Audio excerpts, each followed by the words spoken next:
What's up, guys? It's Deepak Shukla here again from Serpwizz. I'm going to be talking to you today again about our reports and what to do if you get some messaging here. So this is in relation to underscores in your URLs. So this is an example of a URL, and as you can see, there's no underscores. We're actually reviewing pearllemon.com, audit results for pearllemon.com, brought to you by Serpwizz, as you can see.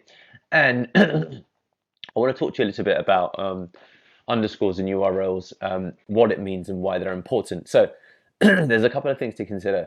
So Google sees underscores in URLs. It doesn't read them, it sees them as unnecessary and extra information. So what that means is that if you have an underscore in your URL, it could potentially, it will just read them as these are underscores as one word. Now, the problem with that, of course, is, well, there's several problems. So the first problem is that then instead of it being these are underscores with spaces, Google reads it as one word, these are underscores. That has a direct impact if you're trying to include keywords in your actual URLs, you know, like for anchor text, if you will. So you might have keyword, keyword checker in your title. I might say, Salon London. So you would, instead of using underscores, you'd use hyphens. Google understands hyphens as spaces. If you're wondering what a hyphen is, it's basically a dash. It's like this thing here. Okay, so that's an important consideration, that Google prefers hyphens to underscores. So if you've got a choice between the two, always use hyphens, because that will denote the actual spacing between the text, and Google can much easier, well, just Google interprets it in the way that it's meant to be read, of course. Now, you will be wondering that, well, what if I've already got underscores in my URLs? So there's a couple of considerations. Number one is that I wouldn't just immediately go ahead and change that URL, because Google then needs to recrawl, re-index that page before it can, then start giving you a ranking for it. So if you're already getting rewarded, do recognize that it could cause some initial ranking loss. So if it's a page that's commercially important to your business, that's driving a lot of traffic, just do keep that in mind. The other element of it is that if that page is already performing well, then why fix something if it isn't, broken to an extent? Okay, so that's just something else to consider.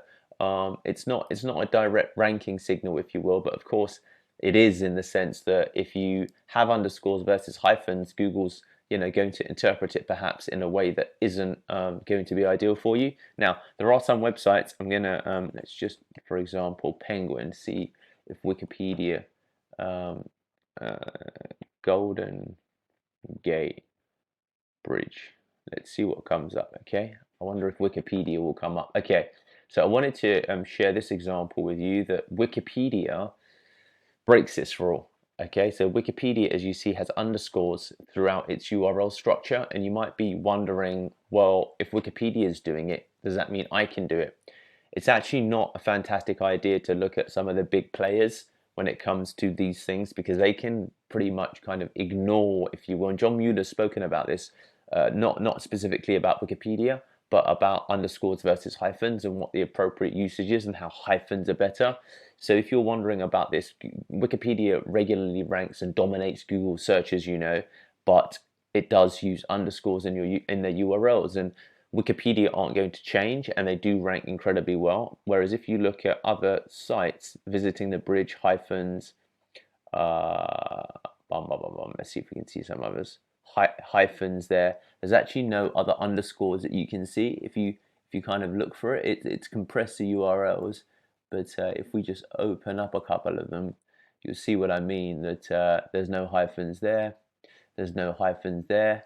So sorry, there's no underscores there, rather. Wikipedia, of course, does things differently. So if we open up the Wikipedia link, but Wikipedia isn't a model to follow in this instance, okay? Because that's not the best way to do it. So I hope that gives you some insights into, let's come back. Where the hell am I? I'm trying to find myself. You're seeing all of the stuff I've been looking at now. So basically, underscores in the URLs, avoid them where you can. If you do have them in your URL already, have a look at the rankings and consider whether it's worth it. If it's not ranking that great, then do change it because it will help. And don't take the example of Wikipedia. Just do what I say. So catch you in the next video, guys, where we'll be talking about embedded objects.